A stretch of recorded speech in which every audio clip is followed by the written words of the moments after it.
గత సంవత్సరం క్రితం కూటమి ప్రభుత్వం బీజేపీ, జనసేన, టీడీపీ ఈ 3 పార్టీలతో కలిసి ప్రభుత్వం ఏర్పడింది ఆంధ్రప్రదేశ్ రాష్ట్రంలో. గత ప్రభుత్వానికి, ఈ ప్రభుత్వానికి పాలనలో ఎలాంటి తేడా మీరు గమనించారు? చెప్పిన హామీలన్నీ ఇంతవరకేం సరిగ్గా నెరవేర్చలేదు.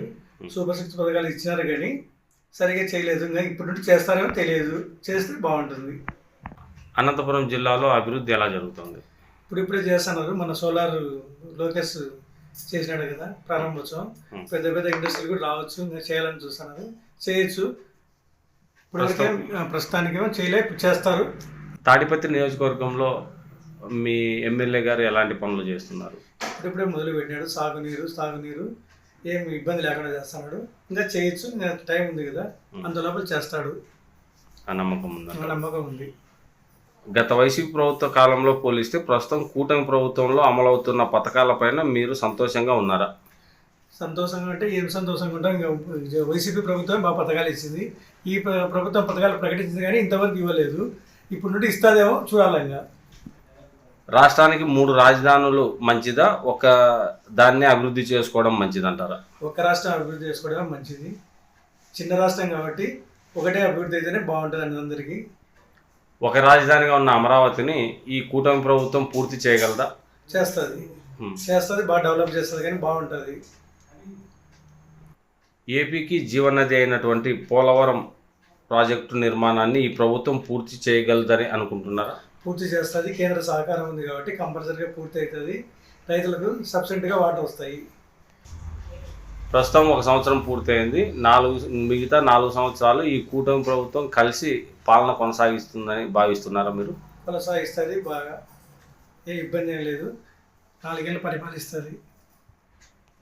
3 రాజధానులు బదులుగా ఒక రాజధానిని అభివృద్ధి చేయడం వల్ల వైజాగ్, కర్నూలు, విశాఖపట్నానికి సంబంధించి అభివృద్ధి అనేది ఆగిపోతుంది. దీనిపైన ఏమంటారు? ఎందుకు ఆగిపోతుంది? ఏం ఆగిపోదు. ఒక రాజధాని ఉంటేనే మేలు అభివృద్ధి చెందుతుంది బాగా. 3 రాజధానులు అయితే కొన్ని నాళ్ళకి ఇబ్బంది కలుగుతుంది. ఇక్కడ రాయలసీమ కానీ ఇబ్బంది ఎట్లయితే ఇప్పుడుండే రాజధాని బెస్ట్ అమరావతి చేస్తే అందరికీ అభివృద్ధి చెందుతుంది.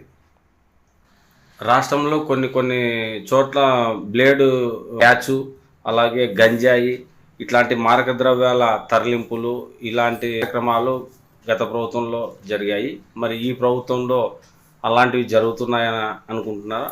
గత ప్రభుత్వం కంటే ఈ ప్రభుత్వం మేలు. ఇప్పటివరకు ఏం జరగడం లేదు. చాలా తగ్గినాయి, ఇంకా తగ్గగలవు.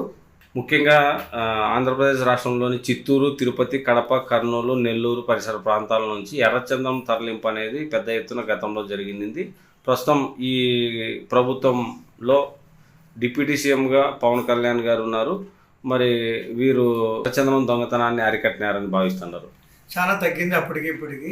ఇప్పుడు అరికట్టినారు చాలా మటుకు. ఇప్పుడు ఏం జరగడం లేదు. ఎర్రచందనం గురించి ఏం జరగడం లేదు. తగ్గిందని అనుకుంటున్నాము. ఎర్రచందనం ఇప్పుడు పేపర్లలో కానీ టీవీల్లో కానీ ఎక్కడ అనౌన్స్ రావడం లేదు.